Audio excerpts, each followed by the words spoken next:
We're going to be talking about bass sound or sound in general as it relates to both electric and upright bass and all sorts of different situations, life situations, and also in the studio, and all of that sort of stuff. So when you think of the bass is perhaps one of the most versatile instruments, or well, basically you can play just about any style of music with just a standard four-string electric bass and an amp. Little bit more versatile than the upright, but we'll get to that. But you can go play a reggae gig, you can play a heavy metal gig, you can go play a jazz gig, you can go play salsa gig, all that stuff with the same sort of setup, an amp and a bass, and that's great. I mean, that's really good for business, first of all, but it's also very cool from the perspective of looking at how the instrument has become so when you think of the bass is a very young instrument. The electric bass specifically, it's a very young instrument. It hasn't really been around. I think the first popularized bass, the Fender Precision bass, was invented in the mid 50s or so. I don't remember the year exactly, but that wasn't that long ago. So the sound idea of the instrument is kind of where things, the reason I mentioned that, how young it is because technique, well, there's a lot of different techniques. There's a lot of different ways to play the instrument, and that's kind of producing sound is, or having the proper technique, not the proper technique, because that's kind of goes against what I said, but having a specific technique is part of creating a sound, right? So let's think of the elements of the sound of an upright let's start with the electric bass. So you have the pickups, which are here. Of course, they pick up the vibration of the string through magnetic impulses, which are translated. But I'm not going to get into all that. That could be a whole masterclass in itself. But these pick up the sound of the strings. Now, there's two different positions, and there's basses that have more pickups. There's basses that have less pickups. There's a bunch of different styles of pickups. We'll get to that. But you got the bridge, which is what holds the strings down, from the tuning pegs down here, keeps the tension of the string. But you can adjust on the bridge, you can adjust the height of the string, so that affects the sound as well. So the tension on the string can affect the sound, basically because if you raise the action, that's what you call when you raise the string off the fingerboard, it becomes harder to press the string down. But the string gives you a little bit more volume, natural volume. So just those three things, with adjusting the action and picking which pickup to use, we already have a bunch of tonal options. If you think of, let's say we would move in this particular bass, if we would move this pickup a little bit further here, you would get a different sound. So that's why there's so many different models of basses and all that. Of course, the body, the type of wood the body is made of, has to do with that too. Same thing for the fingerboard. So every little part plays it's integral to the sound of the bass. Now, I would say what I like to tell my students, and something I did myself, was to, before investing into really expensive gear, thinking that it's going to make you sound better, I would say if you can sound really good with a really inexpensive instrument or a less than ideal instrument, then when you move on to an instrument that has more tonal versatility and all that, it'll be a much better journey, I think. In other words, I don't think it's necessarily a bad thing. I mean, I'm not saying to start with a bad instrument or a cheap instrument. That's not, if you can afford to get a nice instrument, sure, do it, absolutely. But it's kind of a cool challenge. It's kind of like running with weights on your feet or something like that. Once you let them go, once you start walking without the weights, then you are able to move quicker. So that's kind of what it feels like. I used to practice with a bass that was really messed up and had the action really, really high. So I used to kind of warm up on that. Then I would go to a regular bass or a good setup bass, and it felt a lot easier to do. So now speaking of the different ways to the pickup I talk. Well, there's a couple of knobs here. So there's the pickup. In this particular bass, you have a volume. So most basses will just have, that's the standard knob you're gonna have, a volume knob. And then a lot of these Fender style basses are gonna have a tone knob, and a lot of basses do. This is a passive bass in this particular case, and you can change the tone. The tone makes the sound brighter. Now, without getting into too much of that, you can change the sound, but also where you pluck the string is going to change the sound of the bass. So regardless of which pickup you're using, you can pluck a little bit further back here, and you get a really bit more trebly sound because there's more tension on the string. But if you move it up here, you get a fatter sound. Now, to you, depending on what speakers you're listening on, that may not have sounded very different. And that's one of the tricky things with the bass, that to be able to amplify the bass properly, or listen to the bass properly, you need good speakers, because the bass frequencies need body to really sound. So like, cell phone speakers are not good for to listen to bass. Same thing it's just kind of funny because we went from transistor radios way back in the day, which couldn't really didn't replicate the sound of the bass very well. And in fact, there was a technique used back in those days where they would have two bass players on a recording session. They would have one bass player playing the upright bass, which gave you that bottom. And then they would have another bass player playing either a baritone guitar sometimes, or an electric bass played with a pick. And I'm going to get to the pick thing, but basically the pick gives you a brighter sound and it cuts through with smaller speakers because you kind of get that attack. I'm not using a pick, I'm just using my nails right now, but it gives you an attack, right? It gives you a more percussive sound. So, which brings me to this, the way you should approach your tone or the sound that you're looking for you should experiment with different positions. Like I said, you can move your fingers from the back to the front. You can use your thumb, not necessarily slap, unless that's what you're going for. But you can also, that's distorting a little bit, I think, but that kind of gives you more of a muted sound because I'm able to rest my palm on the strings. So I can get a very different sound that way. So sometimes I like using that sound if I'm trying to get more of like a reggae sound. And again, this is not an ideal listening situation because everybody has different speakers, but that's a different way that you can get a sound. You can use a pick. There's kind of the pick is kind of a dirty word in the bass world because some people say like real bass players play with their fingers, and that's just, to me, that's just a bunch of crap because the pick gives you a very different sound.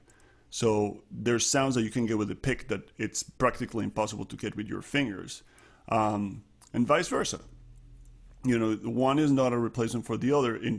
I don't think it is. I just think learning a bunch of different techniques is important.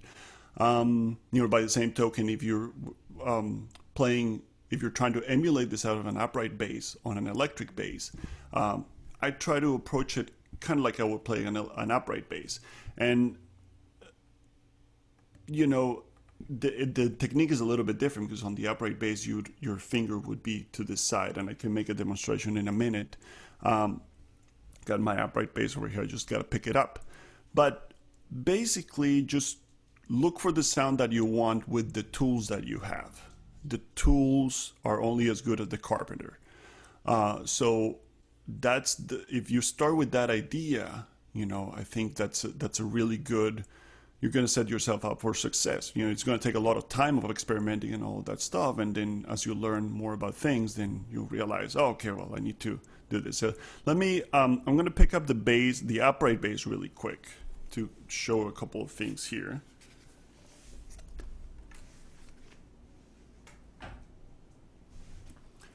So with the upright bass, you won't be able to see this on camera, but the bridge, or sorry, the fingerboard is not flat like on an electric bass. It's actually curved because when you're bowing, you need to be able to cross the strings, right? It's a straight thing. So, if the strings were all sitting flat like on an electric bass, the string would always hit all the strings. I'm sorry, the bow would always hit all the strings. But if they're curved, kind of like this, I'm trying to show it like this, you can move the bow across. So that changes your right hand position. It's not like on an electric bass where you're everything is fairly easy to reach. But let me grab the upright.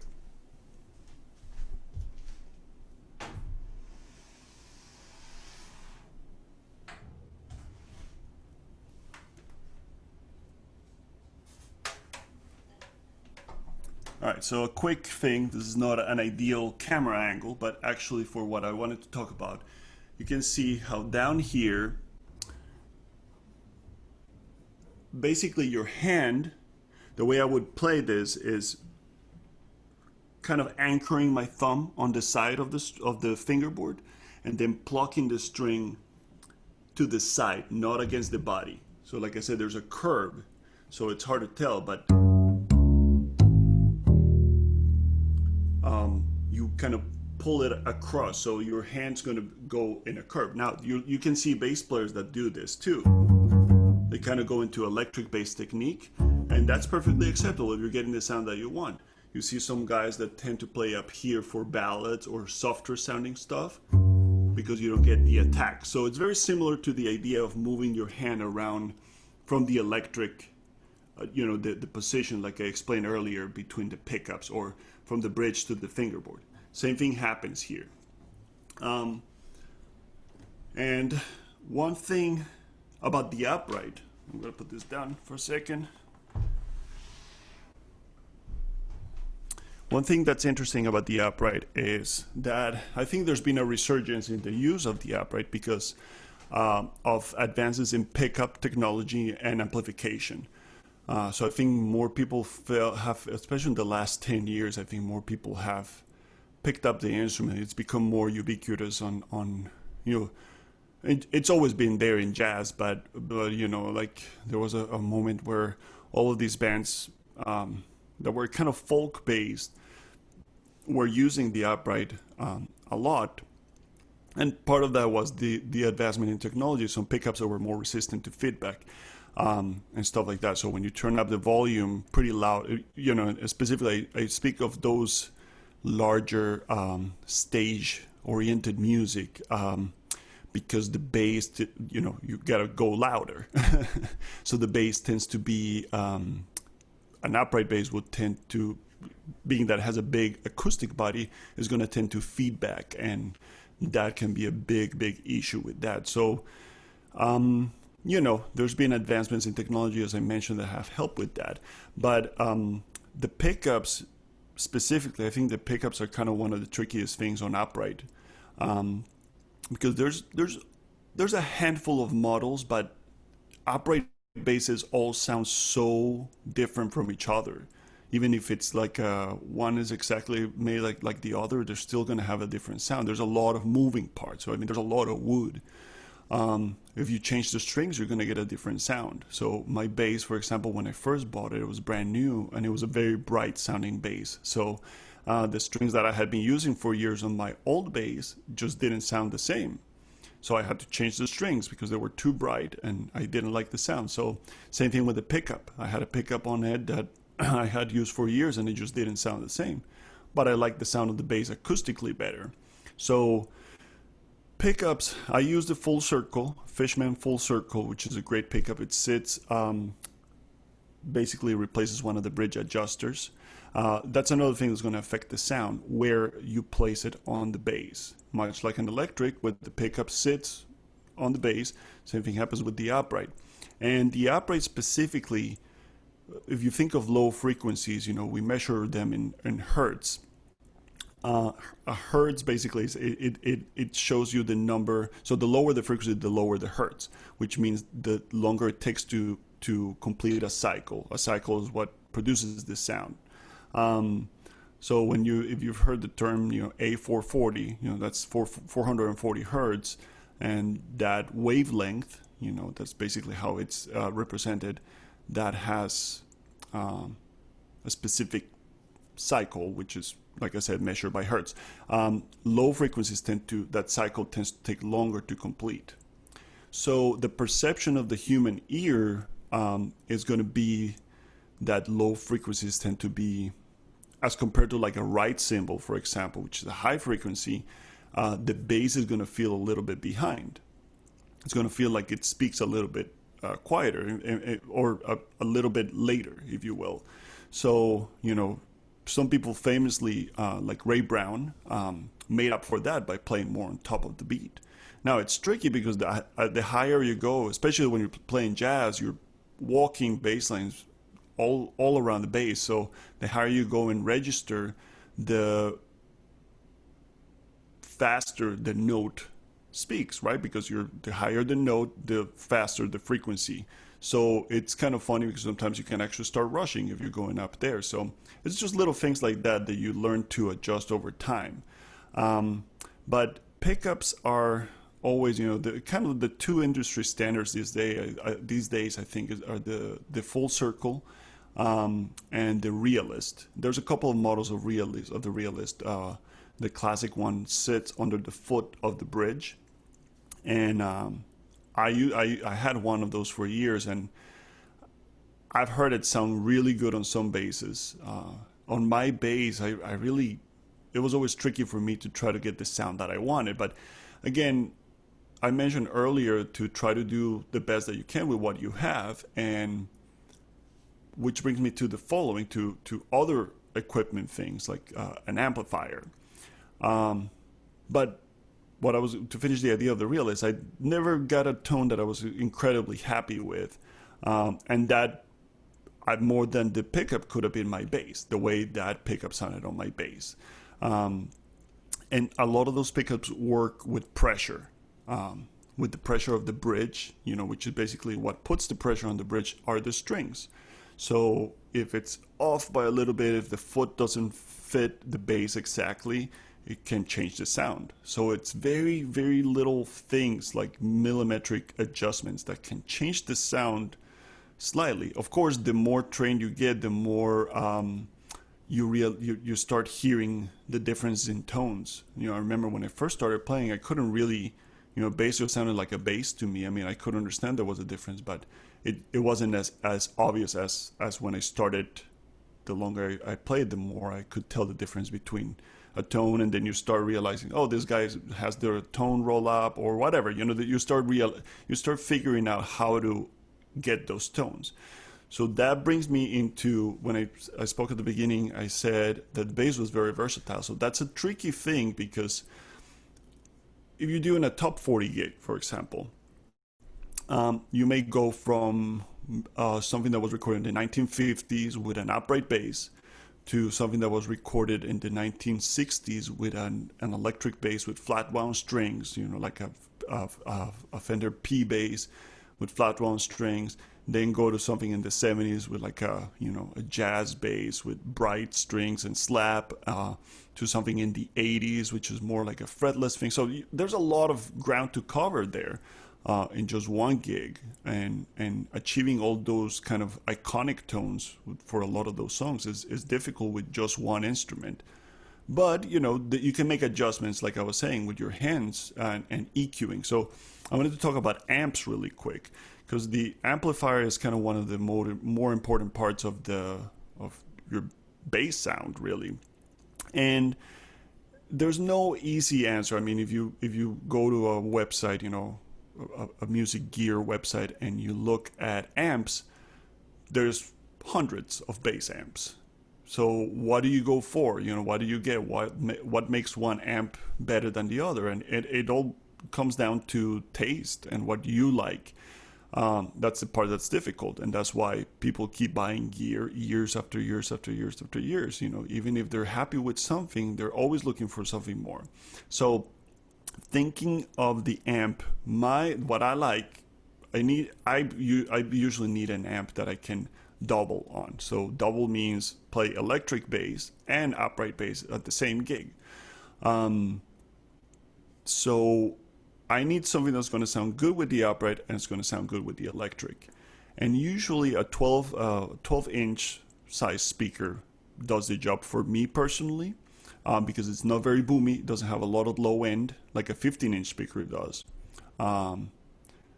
But it's not as mid-range as a 10-inch speaker. Now, that being said, the latest amp that I got, it has a 10-inch speaker, but it has a little bigger cabinet, so it puts out a little bit more low end than your regular 10-inch speaker. And again, I'm generalizing. That's just, it depends on the brand, it depends on the type of cabinet. There's a lot of stuff to look at, but I've been a fan of Mark Bass for a while. I had a CMD 112 combo for years. I still have it, actually. I have it here, right down here for practice. But I kind of retired it from live gigging because the handle broke on it, and it's 10 years old, and I just don't want it to die in the middle of the gig. But it's been extremely reliable, so I highly recommend that one. Gallion Kruger has been really nice too. And again, it all depends on what it is. Sometimes I need more than one cabinet, depending on the size of the stage. But one thing to keep in mind is that wherever you go, you may have a really nice tone dialed in at your practice room or practice, wherever you play most often, and then you go to a different room and it sounds completely different. So what's difficult with each room, and especially with bass frequencies, is that they're affected a lot by the room.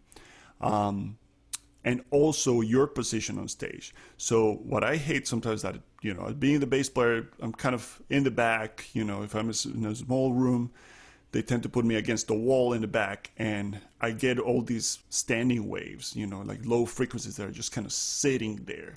So like I feel I'm really loud, but I'm not. That's just my perception where I am, because those frequencies are more amplified there. So there's a couple of tricks that you can fix that with some EQ, but that also changes how things sound out to the audience. So it's really important to be able to know what to tweak and how to tweak it. So if your amp doesn't do the trick all by itself, you can use a preamp. I like using a preamp.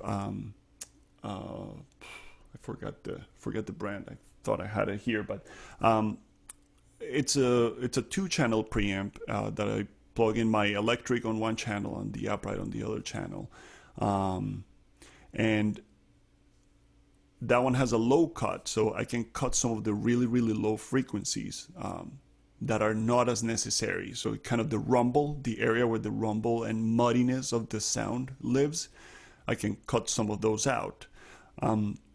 So understanding EQing, understanding the frequencies and where the sweet frequencies of your bass and all that stuff is important. So I would say, a lot of that you can do by ear. You don't necessarily have to know the numbers, although I encourage you to know the numbers. But a lot of that you can play by ear, really. And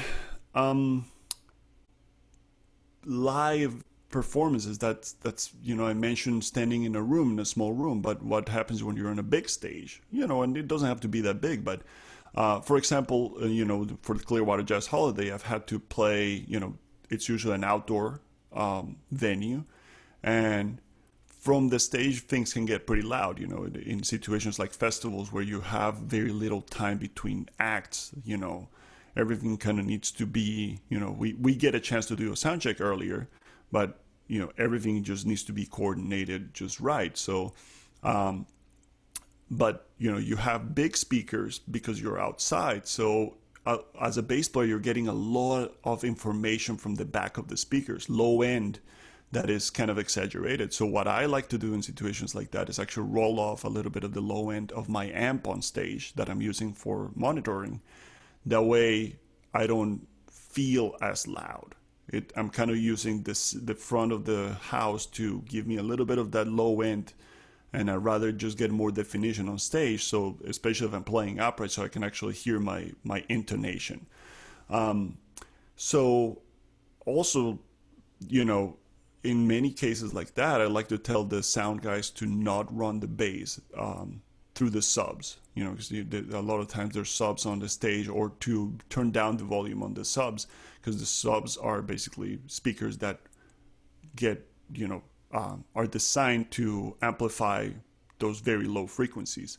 And with an instrument like the upright bass, like I said, that can be very tricky to control in a loud environment, that's essential to be able to tell them, hey, cut it out of there, if that's what you want, of course. If it all depends on what gig you're playing, what it is that you're trying to play. If you're playing a swinging song with a walking bass line where you're covering a lot of the range of the instrument, that's something I like to do, to clean the sound so I can hear it. I haven't talked much about recording, but recording, it's a more controlled environment, of course, and you have more control over your sound. But the I would say experiment with mic placement when you're playing the upright bass. There's really, really nice microphones that do a really nice job. There's cheap microphones like the one that I'm using for my voice. Actually, I've recorded a lot with this one at home, and usually the people that I've sent the tracks to are surprised to find out what kind of mic it is, because this is like a $60 mic. It's a very inexpensive condenser mic. So condenser mics, as opposed to your regular vocal mic that you see on a stage, those are dynamic mics. Condenser mics tend to pick up a lot more frequencies, a lot more information. They're also much more sensitive. So if you're in a studio and you're close to the drummer, they're also going to pick up, they're going to get some of that bleed as well. I recently got a ribbon microphone. The ribbon microphones are they're not rare, but they're not necessarily used for bass. But I found this one is an inexpensive one, and it's actually, I think it's a Musician's Friend brand, but it works really nice on bass. My bass is still a little bit bright, so this one, the ribbon mics tend to cut a little bit of the high frequencies out. And by the same token, like I said, EQing is an essential part of really any instrument. So one thing I would recommend when you're playing live, which relates to the studio, is mix your sound, your volume, and your tone like a producer would. So what I mean, or a mixing engineer would. So in other words, how does it fit in the context of a band? Or in the context of a song, it may be a tone you're really in love with from a bass perspective, but does it fit the sound of where the song is going, or where it's supposed to be happening? And that's obviously goes to taste. If you actually have a producer there, they may be able to guide you through that, but you can also self-produce and be aware of those things, that because it sounds really good by itself, it may not sound really good in the context of a band. And also think of all the frequencies that are being covered by the drums, or a guitar, or an organ, a keyboard. Keyboards cover a lot of frequencies, so you don't want to get buried in the mix either, but you don't want it to pop out too much. So again, it depends on the arrangement, the type of song, the style of music that you're playing. But be aware of that when you're dialing in your tone. I've heard a lot of bass players, and this is all subjective. All the information I'm giving you here is subjective to my experience, and it's not, take it with a grain of salt. Go find your own opinion on some of the stuff that I'm saying. But I've just heard bass players like that they have a great tone by themselves, but then it doesn't really blend with the rest of the band. You know, a lot of the times the bass has to, and by the same token, like Ron Carter famously kind of complained about drummers not tuning their drum set to the bass player, because you know, tune your toms too low, you're gonna get, or your bass drum, you know, there's some, especially in jazz, sometimes you can get into the higher, less percussive sound, and more you start hearing tones out of the toms and um, the bass drum specifically, and they can clash with the bass, and if they're not tuned to the key of the song, it's gonna sound like it's out of, you know, out of tune. And people may blame the bass player. That could be a good excuse. Don't use that excuse though. uh, but yeah, it's something that can happen. There's a lot of things, I mean, those are things that I found out by playing gigs and playing with different people and figuring out, like, oh yeah, this drummer's, I know Mark Feynman, the drummer of La Lucha, my band that, you know, that I play with. He his cymbals are really, you know, like I remember he was playing this really nice right cymbal that just blended so beautifully with my bass, you know, and it was a pleasure to play with that. So it, you know, when you make a gear choice, sometimes you gotta keep your bandmates in mind as well. You know, the sound of the band is also depends on you. Um, you know, as far as electric bass in the recording studios, I mentioned the upright and the microphone placement. Oh, just really quick, the microphone placement can be close to where you plug the string if you want to get a little bit more uh, attack from the string. Um, Kind of where I had it earlier when I showed the bass, you may have heard kind of more attack from the string. So it kind of gives you a little percussive thing. You can also move it to the side, kind of diagonal between the bridge and the side of the body, uh, pointing towards the F hole on the side. You get more low end that way, but you generally get like a stronger signal. So a lot of engineers I've worked with, they like to have me play first so they can put their ear around where the sweet spot of the bass is. And I do use a clip-on mic sometimes on the upright bass for live performances. Basically, what I do is that I use the pickup for onstage amplification, and then I send the front of the house the signal of the microphone, because they can control that and I don't have to worry about feedback on the stage. A microphone is much more susceptible to feedback than a pickup, or, you know, like a piezo pickup on the bass. Um, and in terms of electric, you know, some people like to record through the DI. You know, we just recorded an album this past December in New York, and Bill Moss was the engineer, and my electric bass was all recorded through a DI, and he mixed it beautifully. It just sounded, the tone was really, really nice, which is another incentive to try to get the best tone that you can just using your fingers, you know, as opposed to using your gear necessarily.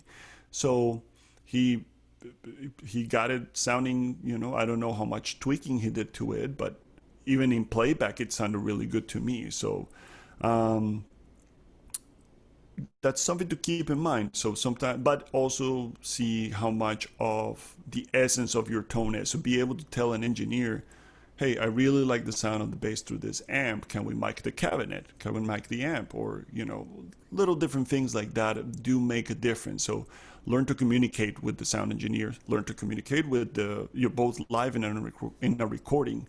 Know how the bass works. Know what it is that you have to do in order to change the sound. And like I said, experiment with different techniques. Your hand position and everything has to do with that. And because a lot of the times we tend to put the emphasis on the hand that's playing the notes, or, you know, playing the frets, or yeah, playing the notes, if you will. This one's the one that's producing sound, but it is the combination of the two hands that produce tone, right? So it depends on how long you keep your fingers on the left hand, especially on upright. If you keep your hand a little bit longer, they'll give you longer notes, and some of that singing tone of the upright will come through a little bit.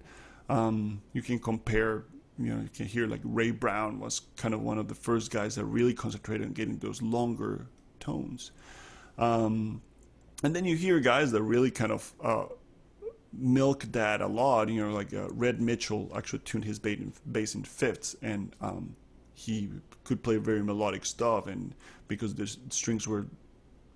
tuning was lower, the strings kind of had that wah from the lack of frets, had a little bit more of that. So, he was able to kind of play with that. So there's an infinite number of ways to approach tone, and it really should go down to taste. Of course, if you're being hired to play like a top 40 gig or a classic jazz gig or something like that, you may have to adjust your tone to that. We live in a world where we have so many different recorded examples of things that it's really hard to cover it all with one specific tone. So that's why you see bass players using multiple basses and stuff like that. But like I said, to me, the challenge is always try to get it with the least amount of tweaking possible. But the tone, EQing, preamps, and all of that stuff can help you with that strings, the type of strings that you use, and obviously the type of bass and what type. Is it a P bass? Is it a jazz bass? Is it an active bass, or is it a passive bass? I didn't get into the difference of those, but they sound very different. The active bass tends to give you a little bit more versatility in terms of EQing. You can boost the low end more, you can boost the high end more. So it's kind of like an extension of what you can do with a passive bass. I personally don't find a lot of use for that amount of tweaking on that, but that's just my taste. That's just me. Again, somebody else maybe do something else with it. A lot of guys that play solo bass stuff, they like to tap or slap. They like a brighter tone. I don't particularly like a brighter tone, but learning all those things, it's important to get the sound that you want to get. So I think that pretty much covers what I wanted to talk about. Feel free to reach out to me if you have any questions regarding some of the equipment I talked about, or my email is talkingbass@gmail.com, or I'm on social media, on Facebook, and so feel free to reach out. Alejandro, that's great stuff. We really appreciate you having us or being with us again. Looking forward to some more sessions with you. So we got to think of some fun things to add to our calendar. And we welcome all kinds of suggestions from folks that have been watching. So we'll get together and we'll talk about that. We thank you on behalf of Clearwater Jazz Holiday Foundation for participating. We got a question. I have a question. All So, right. do you use any pedals in your live setup? I do, and I actually have 4 pedals that I use. The main one that I like to use is an octave pedal. So basically, and it's an octave pedal that does the lower octave and the higher octave. So you have the signal of the bass, and then you have one that gives you a higher octave, which sounds like the bass is tuned an octave higher, and then it can also give you the lower octaves as if the bass was tuned an octave lower. And that's a really cool effect for soloing or just creating kind of a thicker tone in certain sections. A good example of the use of an octave pedal is Peter Gabriel's Sledgehammer. The bass, it's a fretless bass with an octave pedal. It sounds really cool. It sounds kind of thick, and I use occasionally like a distortion pedal. I use it more to kind of make the tone a little bit grittier.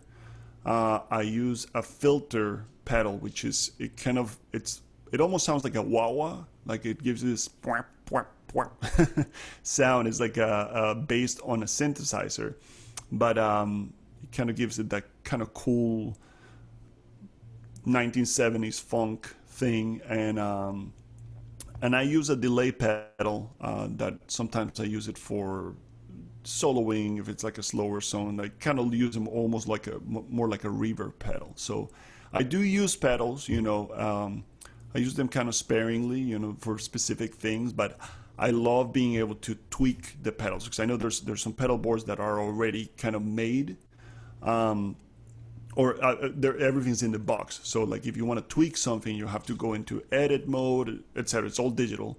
I like having specific pedals because I like improvising with the effects sometimes, so I can tweak them on the spot. I like I play mostly jazz, but with La Lucha we have some original songs that are kind of electric, and I play electric bass on head, and I do like tweaking the sound as I go because sometimes the song may go a different place that it's ever gone, and I like having the option of changing things if I feel like I need to. We just really happy to have you with us, Alejandro, as usual, and we can't wait to see you again soon. Thank you for having me, and everybody stay safe. All right, everyone, take care. We'll see you next time. Bye bye.